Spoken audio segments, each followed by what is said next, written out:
منور میری آنکھوں کو میرے شمس دعا کر دے، غموں کی دھوپ میں وہ سایہ زلف دتا کر دے۔ اور یاد رکھنا، میں اپنے جوانوں سے یہ بات کہنا چاہتا ہوں، جس کی زندگی میں ماں باپ کی دعا نہیں ہے اس کی زندگی کبھی پربہار نہیں ہو سکتی، اس کی زندگی خوشیوں سے مالا مال نہیں ہو سکتی۔ آج انسان سب کی دعا لینا چاہتا ہے، ماں باپ کی دعا نہیں لینا چاہتا، مگر یاد رکھیں آپ کے لیے کوئی بھی بڑے سے بڑا پیر، بڑے سے بڑا عالم، بڑے سے بڑا مفتی، بڑے سے بڑا خطیب، بڑے سے بڑا ادیب اگر آپ کے لیے دعا کر دے، اللہ چاہے تو دعا قبول کرے، اللہ چاہے تو رد کر دے۔ وہ قادر و قیوم بے نیاز ہے، وہ چاہے جس کی دعا رد کر سکتا ہے، اس کے لیے اس کو کوئی پوچھ نہیں سکتا، اس پہ کوئی فرض واجب نہیں ہے۔ وہ کرم، وہ قبول کرے تو کرم ہے، رد کر دے تو اس کا عدل ہے۔ اللہ چاہے جس کی دعا رد کر دے، لیکن سنو سنو، سب کی دعا رد ہو سکتی ہے، کسی کی دعا کی قبولیت کی گارنٹی نہیں ہے سوائے ایک دعا کے۔ میرے کریم آقا فرماتے ہیں کہ جب ماں باپ اپنی اولاد کے لیے دعا کرتے ہیں تو اللہ ان کی دعا رد نہیں کرتا بلکہ قبول کر لیتا ہے۔ حضور فرماتے ہیں دعا والدہ لولدہ کا دعائی لکم،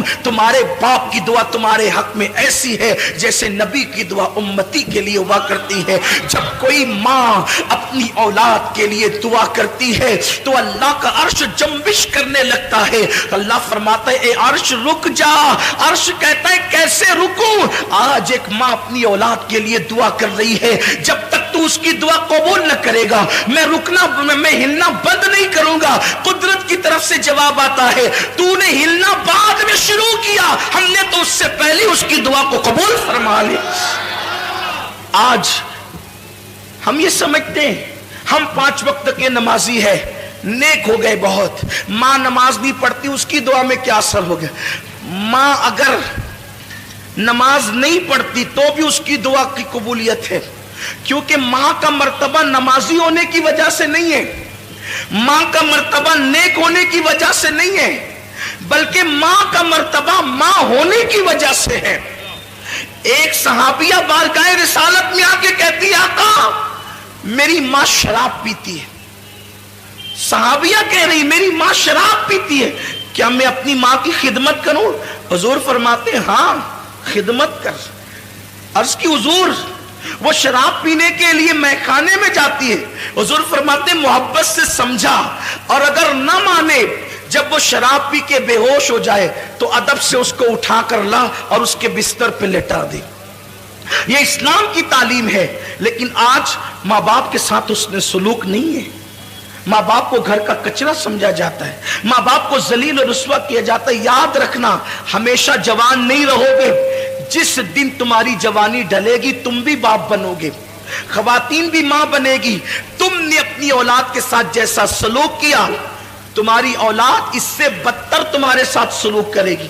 تم اپنے ماں باپ کے ساتھ جیسا سلوک کرو گے، جیسا سلوک کرو گے، اگر ان کو ستایا اس سے زیادہ تم ستائے جاؤ گے، اور تم نے ان کی خدمت کی تو اس سے زیادہ تمہاری اولاد تمہاری خدمت کرے گی۔ یہ بڑے عظیم لوگ ہیں۔ ماں باپ کا جھری پڑا ہوا چہرہ دیکھنا وہ ثواب کا درجہ ہے کہ کسی خوبصورت کو دیکھنے پر بھی وہ ثواب نہیں ملتا جو ماں باپ کے جھری پڑے ہوئے چہرے کو دیکھ کے ثواب ملتا ہے۔ اور یہ بات ہمیشہ یاد رکھنا، جس دن یہ چہرے قبروں میں چلے جائیں گے نا، پھر ان چہروں کو ترسو گے تو یہ چہرے کبھی خواب میں بھی نظر نہیں آئیں گے۔ یہ چہرے ہر عبادت کی قضا ہے۔ میں اپنے اہل علم دوستوں سے توجہ چاہتا ہوں، غلطی کروں تو میری اصلاح کریں۔ ہر عبادت کی قضا ہے۔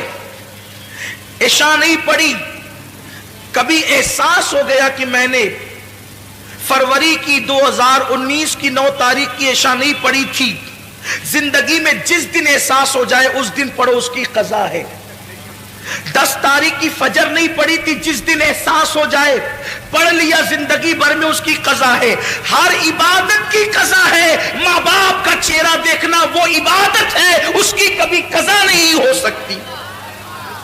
اس کی کبھی قضا نہیں ہو سکتی. اور زندگی میں جس دن ماں باپ نہیں ہوں گے اس دن آپ کو اپنے ماں باپ یاد آئیں گے. ارے میں کیا اور آپ کیا, اپنی کیا اوقات اور اپنی کیا حیثیت ہے. اللہ کے رسول صلی اللہ علیہ وسلم کو خود زندگی میں کئی مرتبہ اپنے ماں باپ یاد آئے.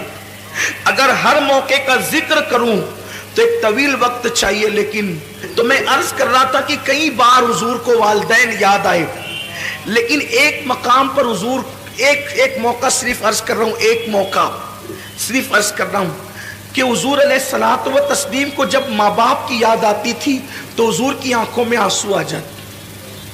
حضور کو ظاہر سی بات ہے جو رحمت للعالمین ہو, جو سب سے پیار کرتے ہوں, وہ اپنے ماں باپ سے کتنا پیار کرتے ہوں.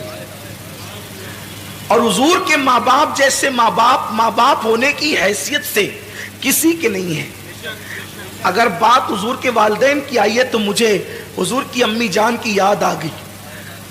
حضور کی امی جان سیدہ آمنہ جب لوگ دور جہالت میں جیتے تھے تو اس وقت حضور کی امی کے پاس اتنا علم تھا کہ حضور کی امی شاعری کرتی تھی.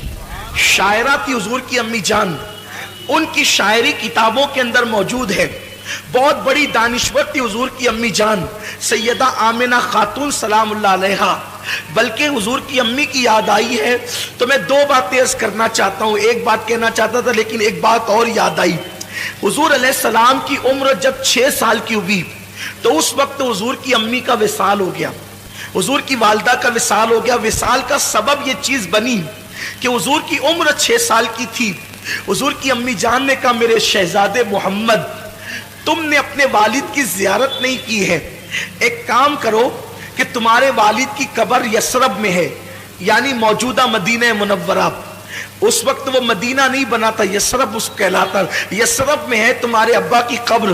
چلو تم نے باپ کا چہرہ تو نہیں دیکھا, تم کو والد کے مزار کی زیارت کرا کر کے لاتی ہوں. حضور علیہ السلام 6 سال کی عمر میں پہلا سفر کرتے ہیں. حضور کا یہ پہلا سفر ہے 6 سال کی عمر میں, اور 6 سال کی عمر میں پہلا سفر حج کے لیے نہیں ہے, تجارت کے لیے نہیں ہے, نماز کے لیے نہیں ہے, بلکہ مزار کی زیارت کے لیے.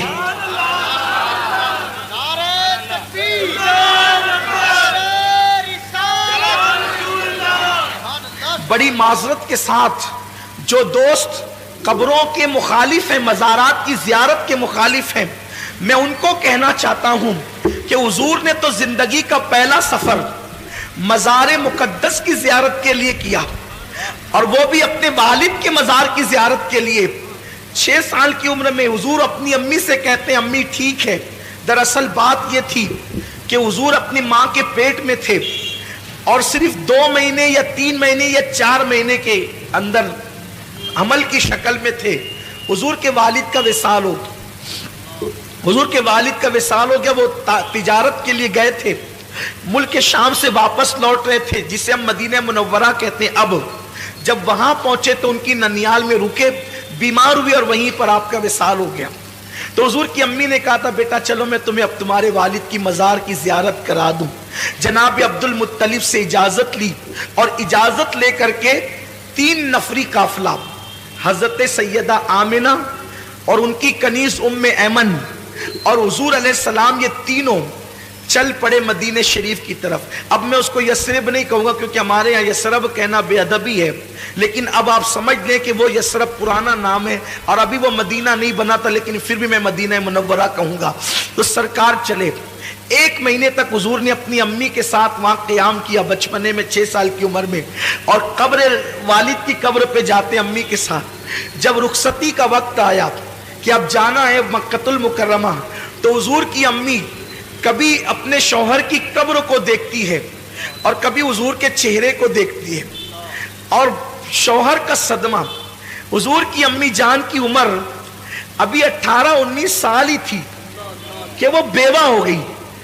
18-19 سال کی عمر میں بیوگی آخر کیا چیز ہوتی ہے؟ سوچے نا ذرا, اگر کوئی عورت 19 سال کی عمر میں یتیم ہو جائے تو اس کو اتنا صدمہ نہیں ہوتا,